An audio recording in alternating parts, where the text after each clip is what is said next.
नमस्कार, मैं हूं केशव पंडित और आप देख रहे हैं देश का तेजी से बढ़ता एटीवी न्यूज चैनल। माइनॉरिटी खामोश रहती है। श्री राम मंदिर में अगर राजनीति है तो विपक्ष भी मुस्लिम राजनीति खेल रहा है। एक सर्वेक्षण सामने आया है जिसके अनुसार 74% मुस्लिम श्री राम मंदिर के बनने से खुश बताए गए हैं, लेकिन फिर भी कुछ मुस्लिम नेता और विपक्ष मुस्लिमों को मंदिर पर भड़काने की कोशिश भी कर रहे हैं। जगह जगह पर अक्षत नियंत्रण, यात्राओं पर पथराव किया जा रहा है।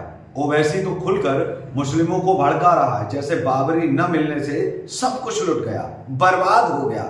जमाते इस्लामी हिंद के उपाध्यक्ष सलीम इंजीनियर ने कहा कि मंदिर से राजनीतिक फायदा उठाने की कोशिश नहीं होनी चाहिए और इसका राजनीतिकरण नहीं करना चाहिए किसी को भी।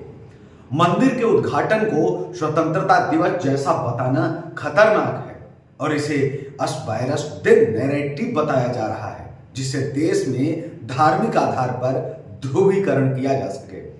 उद्घाटन भारतीय जनता पार्टी का इलेक्शन प्रोग्राम और प्रधानमंत्री की पॉलिटिकल रैली बना दिया गया। सलीम इंजीनियर की नजर में देश धीरे धीरे कॉन्स्टिट्यूशनल डेमोक्रेसी खत्म करके लिबरल एंड माइजॉरिटी डेमोक्रेसी की तरफ चल रहा है और इससे हम ग्लोबल लीडर नहीं बन सकते। अगर हम बात करें ओवैसी की तो लगातार भड़काऊ बयान भी आ रहे हैं।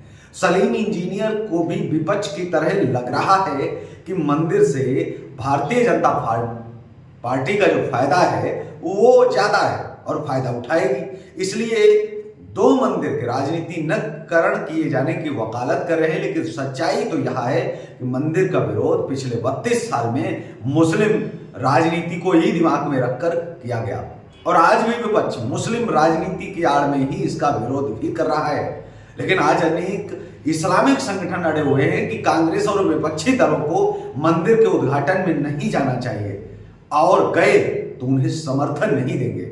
सलीम इंजीनियर को याद रखना चाहिए कि वायरस दिन कोई नैरेटिव नहीं है, क्योंकि इसका दुष्परिणाम जो है वो पाकिस्तान के निर्माण में हम देख चुके हैं और वह पाकिस्तान की मांग करने वाले आज फिर दोबारा से पैदा हो रहे हैं, इसमें कोई शक नहीं है।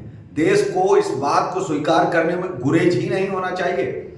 सलीम इंजीनियर, ओवैसी, अकबरुद्दीन, बरुद्दीन अजमल और मौलाना तौफीक रजा जैसे मुस्लिम लीडर्स की जिम्मेदारी बनती है कि वे अपनी कौम को भारत के प्रति पूर्ण रूप से निष्ठावान और समर्पित साबित करने में मदद करें। लेकिन दुर्भाग्य कि ये लोग अपनी कौम को भड़काने में ज्यादा फायदा देखते हैं ताकि इनकी दुकानें जो हैं वो चलती रहे।